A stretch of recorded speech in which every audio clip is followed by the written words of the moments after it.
eu sempre tive um compromisso, depois que isso aconteceu na minha vida, de onde ir testificar, porque Deus falou comigo para eu contar. E talvez não pareça, você que está em casa me assistindo, às vezes não parece, mas como eu disse, eu já fui pastor de 3 igrejas. Eu fui consagrado muito novo, eu fui consagrado diácono, eu tinha 15 anos de idade. E eu assumi a primeira igreja, eu tinha 18 anos de idade. E a última igreja que eu pastoreei, houve um fato interessante, porque meu pai me chamou e ele falou assim: Saulo, eu vou te mandar para Pedregulho. Alguém conhece essa cidade? Já ouviu falar disso? Levanta a mão. Uma irmã levantou e já até baixou para não se condenar. Pedregulho foi onde morou o Horácio Quest, que morreu esse tempo atrás, ano passado. Esse tempo atrás, ano passado, tô doido, né? Já está acabando o ano, gente. E é uma cidade que eu brincava que a mesma rua que fala seja bem-vindo já fala volta sempre. Cidade muito pequena. E eu lembro que assim que eu assumi aquela igreja, tinha um grupo muito pequeno de irmãos. Eu lembro que no caminho do carro, meu pai chegou em mim e falou assim: Saulo, vai preparado, porque o templo é grande, cabe umas 500, 600 pessoas, mas lá parece que passou uma enxurrada e levou os vasos tudo embora da igreja. Lá, se tiver muito, tem 4, 5 membros. Eu falei: Deus, Pai de amor e de bondade, me livra. E quando eu cheguei naquele lugar, acabou o ato de posse, uma irmã chegou em mim, pertinho de mim, falou assim: Pai do Senhor, pastor Saulo. Eu falei: Pai do Senhor, minha filha. Ela falou: seja bem-vindo, viu? Eu falei: obrigado, pelo menos uma palavra boa nesse lugar. Ela falou: olha, Deus é fiel na sua vida. Diga para quem está do seu lado aí: Deus é fiel.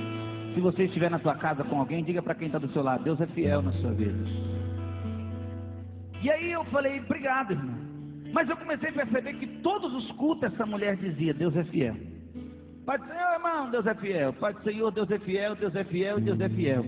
Aí eu peguei e falei assim: tem coisa errada para essa irmã dizer tanto assim que Deus é fiel.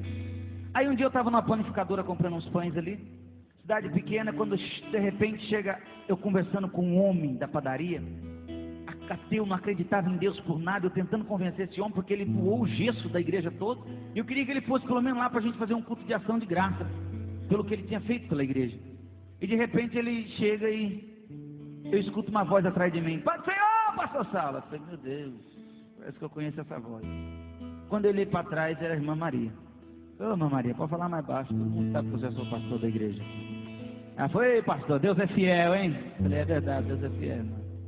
Ela chegou perto do padeiro, olhou bem, apontou o dedo no nariz dele e falou assim: rapaz, esse câncer que você tem, nem sua mulher, nem seus filhos sabem, porque você está com medo de contar e abalar a estrutura da tua família. Mas Deus manda dizer para você que Ele é fiel, e se você for para a igreja, Ele vai te curar.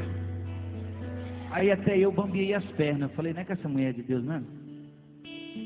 E essa mulher continuava dizendo: Deus é fiel. E um dia eu não aguentei, a igreja foi crescendo, um dia eu não aguentei. Eu falei: enquanto a mocidade louva a Deus, a irmã Maria entra na sala minha, tinha uma porta do lado do altar, e eu, pastor com jeitinho brasileiro, eu cheguei e falei assim: irmã, não leva mal não, mas eu gostaria de fazer uma pergunta para a irmã.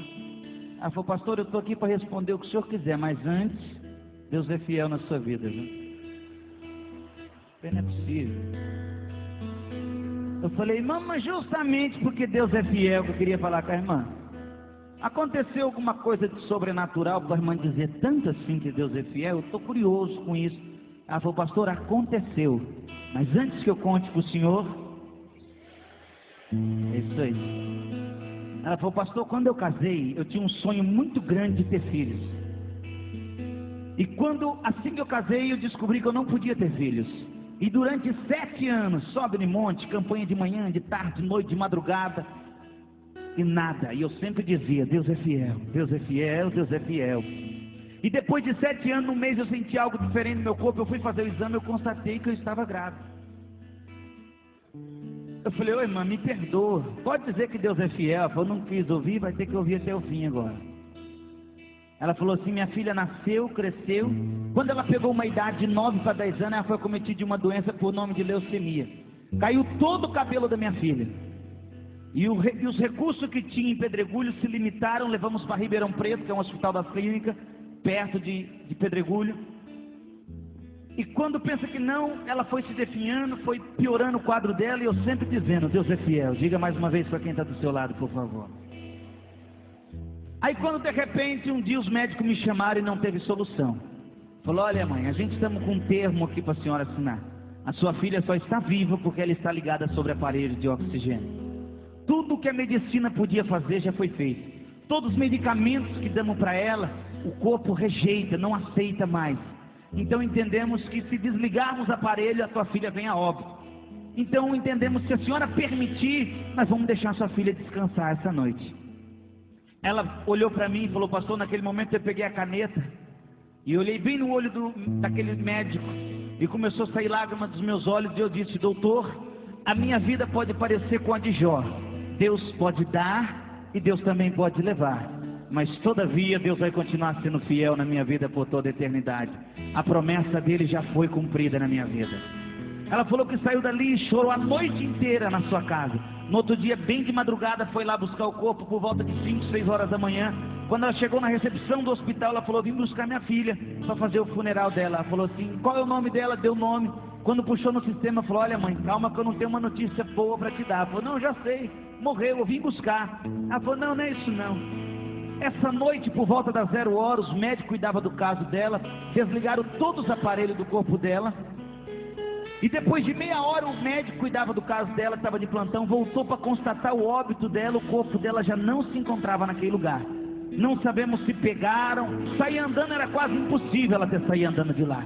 Mas estamos procurando, o hospital é muito grande, também estamos procurando. E ela contando que desesperada, entra para dentro daquele hospital e começa a entrar num quarto no outro, os médicos e enfermeiros falaram assim, não pode sair andando assim, gritando, dentro do hospital, não pode fazer isso. Ela falou, pastor, eu ignorei tudo naquele momento e comecei a entrar num quarto no outro, pedindo pela minha filha, subi no andar de cima, entrava num quarto do outro. Quando eu cheguei no 3º andar, eu caí de joelho prostrado no chão e disse, Deus fiel da minha vida, eu tenho direito, pelo menos sequer, de velar minha filha ainda.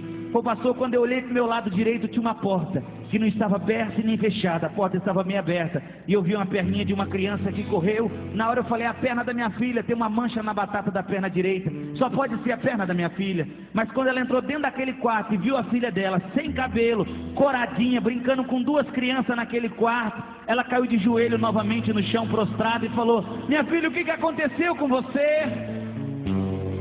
A filha chega perto dela e começa a enxugar as lágrimas dela e disse, calma mãe, eu vou contar para a senhora. Essa noite eu estava num quarto lá em cima, uns homens de branco entrou, desligou todos os aparelhos e me desejaram uma boa viagem. Disseram que eu ia sair dessa vida e nunca mais iria voltar. Despediram-se de mim, viraram as costas e apagaram a luz. Quando eu senti meu coração foi parando de bater, naquele momento eu falei, cadê o Deus fiel que a minha mãe falava tanto lá em casa? Quando de repente, mãe, entra um homem de branco novamente dentro daquele quarto. Ele não acendeu a luz, mas eu não conseguia ver o rosto dele porque brilhava mais do que a luz ao sol meio-dia. Ele chegou pertinho de mim, me pegou pela mão, colocou sentado, me deu um copo de água e conforme eu fui beber naquela água, eu fui sentindo meus órgãos voltando a funcionar. Ele me colocou de pé novamente e falou, minha filha, pode sair correndo para dentro desse hospital. Pode correr, você está curada a partir de agora. Mas quando você vê a tua mãe, você fala para ela que eu sou fiel na vida dela, até o arrebatamento da igreja na face dessa terra. Diga mais uma vez para quem está do seu lado, Deus é fiel na sua vida, irmão.